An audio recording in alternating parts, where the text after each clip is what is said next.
All right, I'm super sick, guys, so it's going to be a short one, right?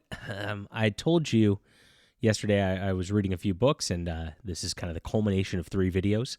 And I embedded my review of Red Coat into another video, which I tested that video to get clicks. Then I did this is the best graphic novel of the year to test that for clicks, just see if I could just do a positive comic video on a sort of more indie comic and get clicks with it. It failed. Obviously, like talking positive about indie comics does not get you clicks at all, which is very tragic. Just shows that people are not interested in comics. And if they are, it's always about Marvel and DC event, this and that, which is always sad. Now, one of the bright spots in the industry has been Titans, Conan, and Robert E. Howard line. And Solomon Kane by Patrick Zircher has spun out of that. He first started with a piece that was run in the Savage Sword of Conan, which was excellent. And it was a backup story with Solomon Kane. And in this, he then did a full-color graphic novel that tied into the recent Conan event very cleverly. This whole Serpent Ring comes from the Conan mythos, and then this kind of bridges the two worlds together, which is really interesting. And so this is what we have here. Now, I'll review this today, and we'll talk about kind of its plus and minuses, and get into this as a comic book. So please hit the like and subscribe button and join us as we talk about all things comics here. And yeah, I mean, I pick up books rarely that are modern, and this is one of them.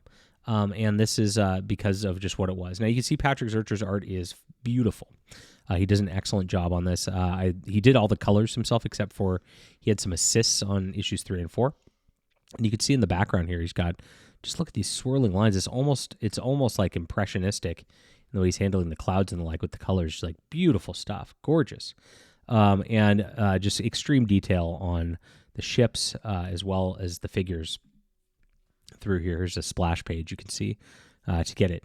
Now, this is kind of a stark difference from his black and white in the way that it looked. Because the colors are so vibrant on this. I wasn't expecting that. Because the black and white adds like a grittiness to it that you got in the Savage Sword stuff. That this ends up being a little more swashbuckling, a little less gritty going along. Now, there's this serpent ring in Africa, and it's said to be able to grant wishes and turn people into kings and things like that. And Solomon Kane is a Puritan fighter. It's one of Robert E. Howard's other creations. Honestly, better than Conan. I'll go with that.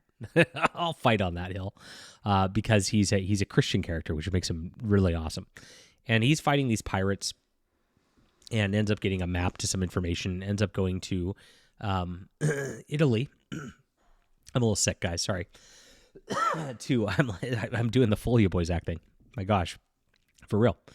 And he meets with some people there and some brigands there who, and then they end up forming a ragtag band. Now, I was a little scared of this, number one, because forming a ragtag band of like found friends is a generic Hollywood trope I really loathe. So the brigands actually did end up betraying them, and so it wasn't exactly going to be that found family sort of set up. Thank God. That he did not go with that trope through this story. He actually did a pretty unique thing with the way that the party unfolded and developed through this, which I do appreciate. And so the story goes along. It's actually pretty, I'd say, slow setup for the first couple of issues.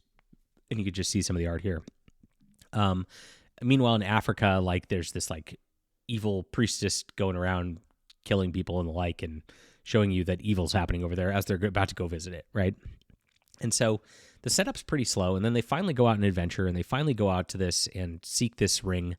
And, as they get out on the adventure, like the lady who goes with them is like, there's only one ring. There's like 5 of us.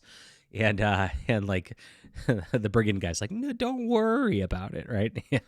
Yeah, well, it turns out there's a whole betrayal. Her father gets kidnapped by the evil sorcerer, witch lady, whatever she's called, priestess. I'm a little sick, like I said. And then Solomon Kane actually gets left for dead at one point, and then it turns out he comes swashbuckling in at the very end, a very, very, very pulpy fashion. Absolutely love the way that the story unfolded. So art, 10 out of 10. Main storyline and plot, 10 out of 10. connection with the Conan event, 10 out of 10. Cool stuff going on. Minor nitpicks in it, just of just like modernisms and modernistic anachronisms that end up in this, that modern writers love to put into this stuff. The Jewish girl is worried about being oppressed, and she's and they talk about their Jewish faith and the like, and it's like eye roll a little bit.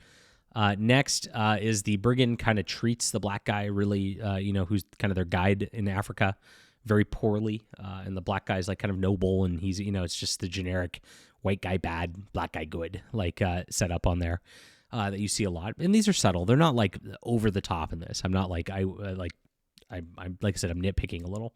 And then there's one point where Solomon Kane actually comments on black slavery and like makes some like sort of like, this is a terrible thing, comment, again, a modern anachronistic sort of thing.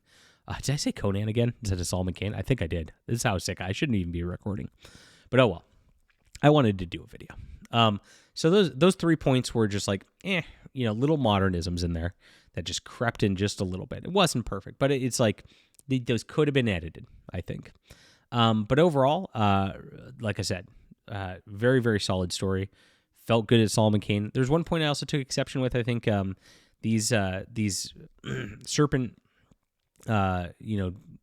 priestess or whatever, ends up like slaying a priest who invokes the name of Christ and the like, and like his invoking the name of Christ really didn't hold any power over them whatsoever.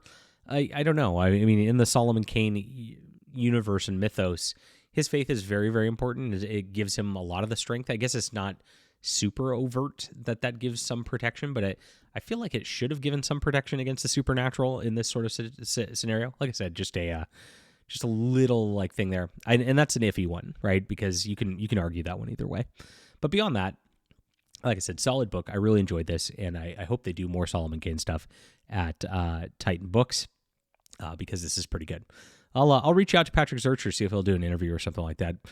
I'll hold my breath because we're on the outs, even though we've got a bigger comic channel than most people. That's how it kind of works in the stupid industry. But good stuff. Check it out, guys. Solomon Kane and the Serpent Ring right here, and just came out. Really, really solid work. All right, we'll be back soon.